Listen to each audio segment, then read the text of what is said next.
I love Kids Hope because it gives different members of our church an opportunity, whether they're young or old, to work with grade school kids who come from families that are maybe not the best, or they have certain situations in their lives where they could use a little extra support. And so it doesn't matter if you're 20 years old or 80 years old, you have the ability to help be either a mentor or a substitute mentor or even a prayer partner.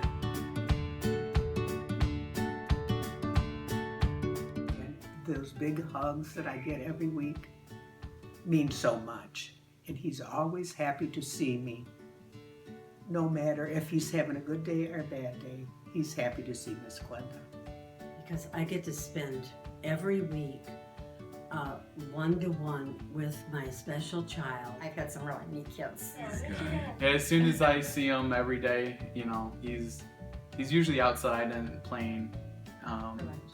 Yeah, for lunch, and right before lunch, and he's Schmear, and he comes running and gives me a big hug. And I work with the teacher too. She has special things that she wants him to do for that day, and then we work on that. And he says, "Are we done?" And he is always interested in everything that I plan for the day. I have this bag, and he says, "What do you got today?" And he's so excited, and he wants me. He says, "Can you come another day too?" He's always excited for me to come. I was there for a concert, and when he walked in the room and he saw me, he got so excited to think that I came to that concert to see him perform. He kept standing up and looking around over his shoulder to see if I was where he saw me the last time. As a police officer, it was an opportunity I don't usually get to spend time with a child with an incarcerated parent. I got to answer a lot of questions and show him that police officers are good people who care and want to keep everyone safe, not just scary people who throw people in jail and break up families. We got to talk a lot about how our choices have consequences, and my mentee didn't really have a negative attitude toward cops yet, but maybe our time together will help end a familiar cycle that I see all the time.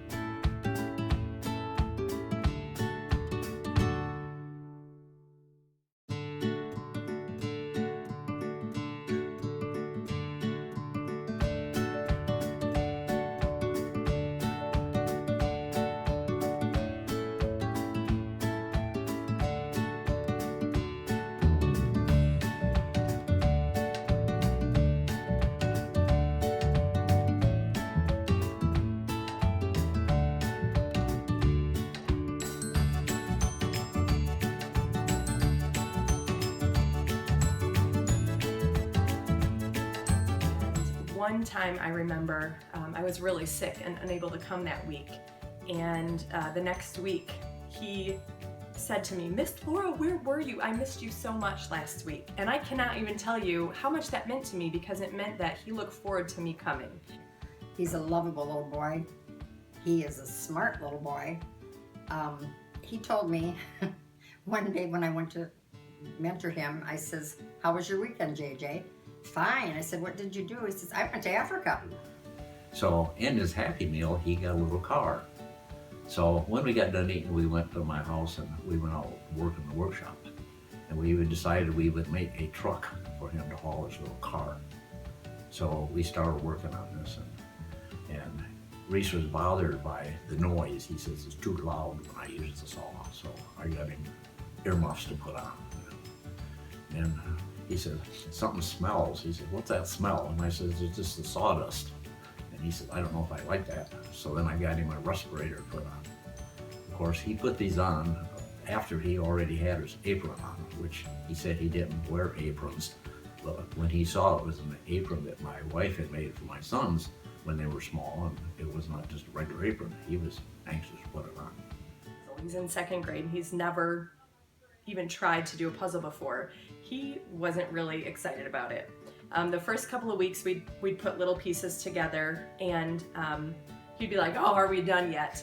And so when we finally finished the puzzle, he was so excited. He said, "Miss Laura, can I please go in and show my class?" And he took the whole puzzle, we put it on a little cardboard thing, and he brought it into the class, and he was so excited. The next time we got to go choose a game, he chose another puzzle. Kids, and he come joining 5 of my grandkids. We made popcorn balls, and he just wanted to know if he could have one to take home to his dad.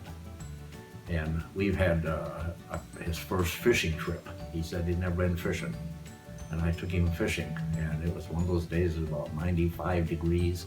We fished for about an hour and a half and never even got a bite. And I said, "Well, sorry we didn't catch any fish." And he said, "That's okay, can we go again?" He just needed that positive male influence in his life, and glad Jose gave him that opportunity to give that to him. So. But they since have moved, so I don't know where they have moved to. So, but he is called and we chat periodically, and he just says, "Hi, Miss Glenda, what are you doing?" And just wants to check in to see if I'm still kicking, I guess. I don't know.